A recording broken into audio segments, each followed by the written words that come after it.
Hi, Assemblyman Ramos here. I want to take this opportunity to speak to the community about an issue that is of the utmost importance, an issue that has been on the minds of many of my constituents, many of the people in Brentwood, Central Islip, North Bay Shore, and that is the issue of gang violence and crime in our community. Several years ago, we had a rash of gang violence in which we had multiple murders in our community, something that shook our community, our towns to the core. And it was incumbent on us, the elected officials, to come out and do something, not just come out with rhetoric, not just have political double talk. The community needed action from us. And as a result, I fought for funding, and I was able to secure $1 million for our community to put plate spotter cameras throughout the community. This would be sort of a cyber net of cameras that would be all over the place, and if a crime occurred, the police would have a valuable tool.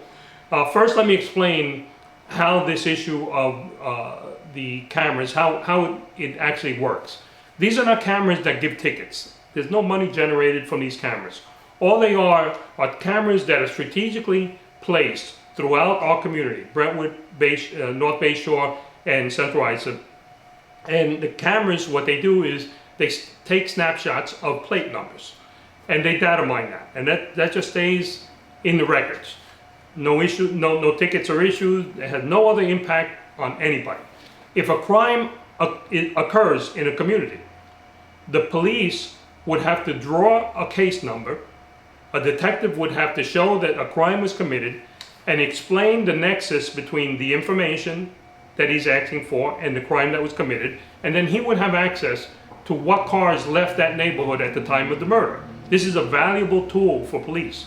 This will give the police what's called a cold hit. I was a police officer for 20 years, and I'll tell you that many times a crime occurs of gang violence and nobody knows who the perps are.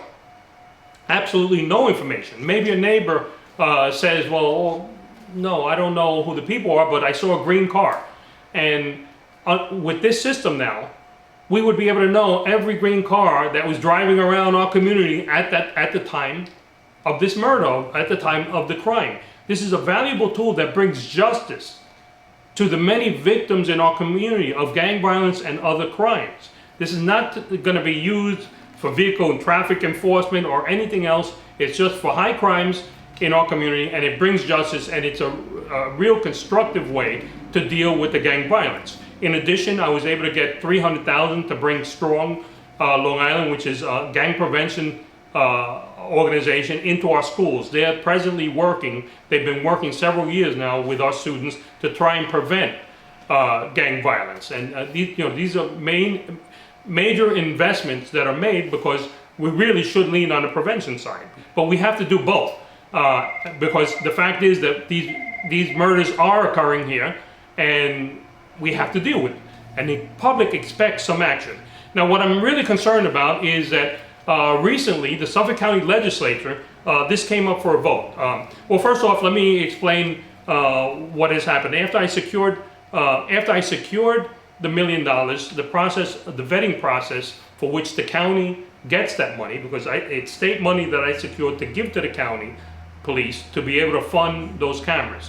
So there's a vetting process. The county took its time when it comes to supplying the information. I did what I could at the state level to move the process. In addition, at the state level, we secured $18 million from My Brother's Keeper, another program that is gang prevention that works in our schools also and is working, in our local schools here. And that's important that we invest this much money in prevention, but we must invest in law enforcement. After securing the $1 million, I announced that to the county, and we had a press conference. We announced to the community that several years ago we had secured this $1 million. Now, there's a vetting process in order for the county to get this money from the state. The county has taken its time in supplying the information to the state to be able to secure this money, and this has been delayed. This has really delayed the process. I've done what I could at the state level to try and move the process to make it move faster, but if the county didn't supply the information, it just doesn't work. But and nobody at the county level was fighting for it to be able to be given to us or for them to comply in a faster manner. But anyway, that's water under the bridge. At this point, we finally got to the point where everything was vetted, the money was approved, the county is about to get it, but the county legislature has to vote to accept it. The vote came up last month, and the legislature went and voted down. And an article came out in Newsday saying that that it was voted down by the legislature. They voted to table it. And there was concerns by our legislator here. Mr. Gonzalez says he had questions about it, and he voted no. He voted to table this because he was concerned. And legislator Susan Berlin was complaining that this $1 million that I put in, that it should go to other communities as well. You know, Brentwood, Central Islip, and North Bayshore, we have constantly had resources put in more wealthier communities. This is the history of our community, where big investments go somewhere else and never come to our community. If I fought for $1 million to bring justice to our residents, that money, and the agreement was for those cameras to come into our community. In fact, the police have explained that this system does not work unless we map out and strategically place those cameras in our community in a grid to create sort of a cyber net so no criminal can leave any neighborhood without passing one of these cameras. Spreading these 70 cameras out throughout Suffolk County does nothing, absolutely nothing, except usurp resources from a community who needs it, who's been suffering from gang violence and many murders. And I can't believe that legislators and our legislator would be fighting for these cameras to go into Ms. Berlin's community in Huntington and Comac, wealthy communities who if they want to do those things, fine, find the funding, talk to their assemblyman, talk to their senator. But if the assemblyman for Brentwood, Central Islip, and North Bayshore fought for $1 million for their town to be able to do this, that's where the resource should go. And we shouldn't have our legislator fighting to hook up their friends, their colleagues in other communities to take our funding and place it in resources in other communities. Now, this system has been placed in Freeport. This has already been done. We're not doing anything new. In Freeport, in the first year, there was a 54% reduction in crime. It's written right in Newsday, the effects that this had. We're a community who's suffering from a lot of crime. Our people are the victims of these crimes. And these cameras will bring justice and will make our community a place that is not user-friendly for gangs to operate or criminals to operate, because they're going to know that they're going to get caught on camera if they do this. Now, I understand that some people might be concerned about privacy issues, right? And I know the ACLU, a wonderful organization that I support in all the things that they do, and I'm very happy that they're there fighting for the rights and looking into this thing. And I know that they raised some concerns. But I want to explain to them, perhaps they don't understand the system.